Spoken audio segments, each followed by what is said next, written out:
What's up, ladies and gentlemen? We have some big news coming out of PlayStation with a former PlayStation executive saying that a $1,000 PlayStation 6 launch is most likely not going to sell well, and as well as big third party publishers who pay for advertisement on PlayStation socials.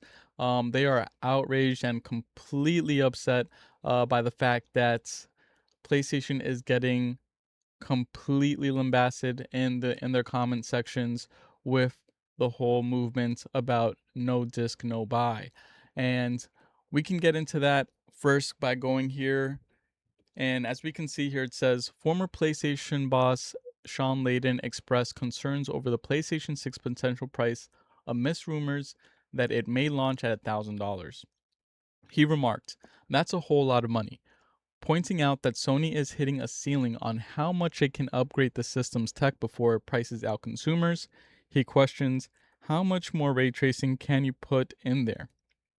Layden also warned that such a high cost could severely hurt the console's early sales, given the typical limited number of titles available at release.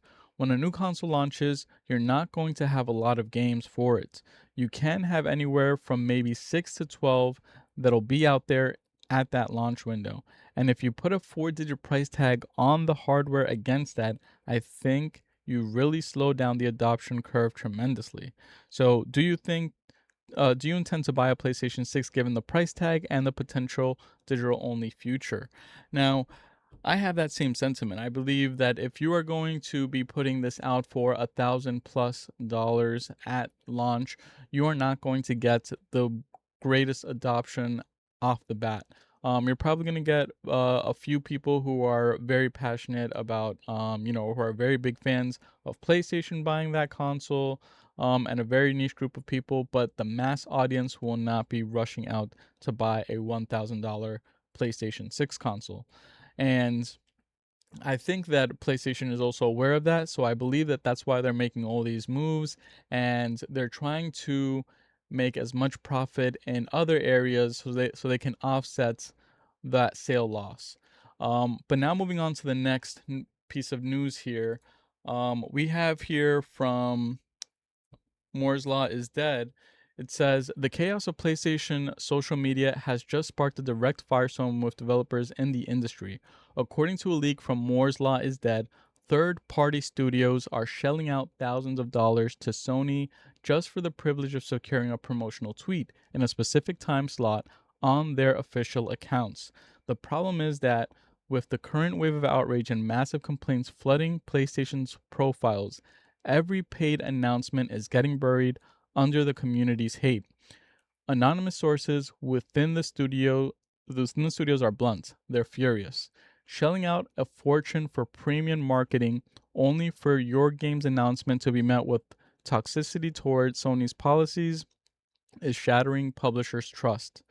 Charging developers a visibility tax is a sweet deal, but if PlayStation doesn't clean up its public image soon, giants like Rockstar won't take kindly to seeing their millions invested in GTA 6 marketing end up buried under insults aimed at the Japanese execs.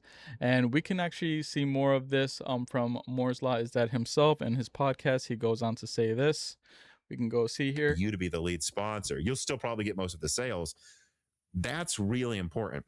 Mm-hmm. And I tweeted that today, reminding people of this. And a developer reached out to me and said, some info about your Ubisoft tweet. Sony gives a developer one free post when they release for the first time and on major updates like games leaving beta. Most other slots they have to beg for or pay for, like you suggested. And actually, the social media slots are locked in for months. I have to say, if this backlash happened to my game when my slot was up to be used, it would be awful. And I would be really pissed with Sony and probably argue that doesn't count. See, this is real, people. It is not just about canceling PlayStation Plus. It's about it not being worth it. It's about the downsides being bigger than the upsides. And a massive downside could be Sony having to deal with pissed off publishers every week. So there you have it, ladies and gentlemen. It has been a hellstorm for PlayStation, and after their announcement of the 2028 ending of production of physical discs, and it has not been going as they have planned. As you can see here, I mean, I think it's looking very, very grim for PlayStation moving forward. And I think the backlash and the amount of reputable damage that they have done and they have caused to their own brand because of this is something that we are only beginning to see.